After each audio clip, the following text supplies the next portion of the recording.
Contas das empresas estatais federais devem fechar 2024 com maior déficit em 15 anos, apontam dados do governo. De janeiro a agosto de 2024, o déficit acumulado das empresas estatais atingiu 3,3 bilhões e, pelas projeções, deve chegar a 3,7 bilhões no final do ano. Especialistas alertam para riscos fiscais e dizem que contas são pagas por todos os brasileiros. Vamos lá. É tanta coisa para falar que eu tenho que passar rápido pelos pontos. Mas primeiro ponto é o seguinte, antes de qualquer coisa, só para a gente colocar em perspectiva, a gente está falando de 3 bilhões de reais. E parece que o Brasil vai quebrar por causa de 3 bilhões de reais. Quanto você acha que a gente gasta de juros da nossa dívida? Para pagar principalmente para a Faria Lima por ano. Ah, não é a Faria Lima, é a Faria Lima sim, porque se você entrar no relatório mensal do Tesouro, que tem STN, Secretaria de Tesouro Nacional, se você for pegar o relatório mensal, vai dizer quem são os detentores da dívida. Aí você soma bancos de investimento, fundos de investimento. Ah, mas o fundo de investimento, na verdade, eu que tenho dinheiro no fundo de investimento. Tudo bem, você tem dinheiro no fundo de investimento, mas você paga ali um spread, que esse spread é na figura de uma taxa de administração e uma taxa de performance para o banco. E quem domina ali o título que decide para onde é que vai, para onde é que vem, para o que compra, o que vende, é o banco também. Então você soma bancos e instituições financeiras, fundos de investimento, fundos de previdência, investidores estrangeiros, você vai chegar a quase 90% dos títulos. Então é para Faria Lima. Sabe quanto se paga de juros todos os anos? Quanto? Em torno de 700 bilhões de reais.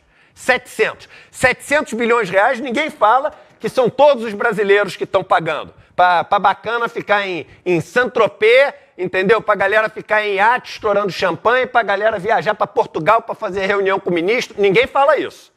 700 bi, a imprensa não fala. 3 bi, o mundo vai acabar, né? Então esse é o primeiro ponto. Segundo ponto é o seguinte, déficit não é prejuízo. Déficit não é prejuízo.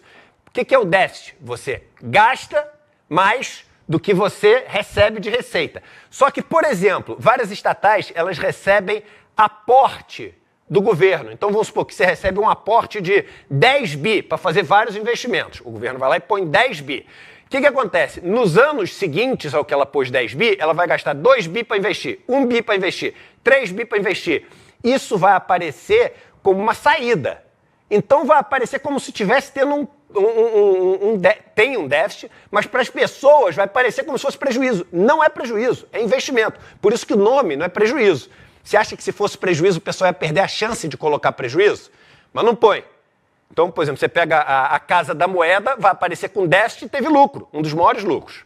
Então esse é o segundo ponto. Déficit não é prejuízo, déficit também é por causa de investimento. Terceiro ponto que é importantíssimo falar, que é o seguinte, empresa estatal não existe para dar lucro.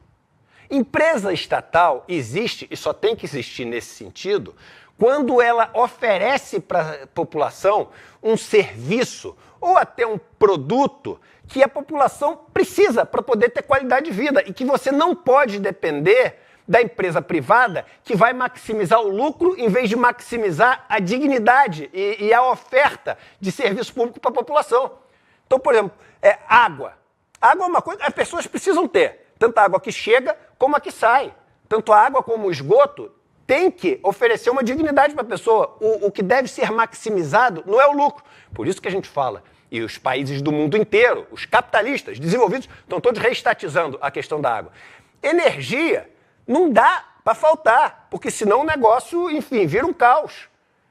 Energia é uma coisa que ter energia significa ter dignidade também. Só quem já viajou para o sertão e viu lugares onde chegou luz para todos, por exemplo, sabe que uma coisa que demorava 8 horas para fazer na mão, a pessoa pôde comprar uma máquina de lavar, comprar um outro negócio ali, resolveu um maquináriozinho. O que aconteceu? Chegou energia, o cara consegue resolver em meia hora.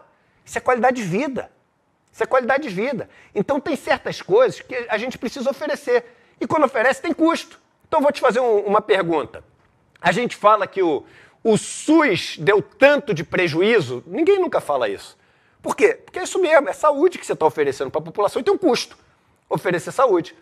A educação pública teve um prejuízo, você nunca ouviu falar isso. Por quê? Porque é uma coisa que você está oferecendo educação para as pessoas e tem um custo fazer isso. Então, você ter algumas estatais que eventualmente tenham prejuízo significa o seguinte, que são serviços que estão sendo oferecidos para a população, que são, você pode encarar assim, subsidiados pela verba pública, que acaba assim, é a gente então, tá vendo? É a população que paga. Mas, meu irmão, é a população que paga tudo, não tem dinheiro que é alien que paga. Não tem dinheiro que cai da nuvem, entendeu? Não tem dinheiro que, são aquelas topeiras alienígenas, que tem os caras de teoria da conspiração que acreditam que tem umas topeiras alienígenas, uns bichos intraterrenos, não sei o quê. Não é isso que paga, é sempre gente que paga. Então, se você, por exemplo, privatiza, isso que as pessoas... vou privatizar a Sabesp aqui.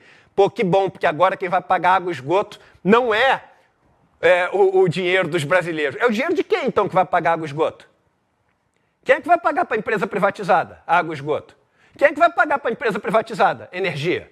É sempre a população. São sempre todos os brasileiros e brasileiras que pagam. Sempre. A diferença é que quando você privatiza, você não tem como principal objetivo a qualidade de vida das pessoas, não tem. Segundo, você não tem como cobrar daquela empresa que ela ofereça toda essa dignidade, etc., porque esse não é o objetivo dela.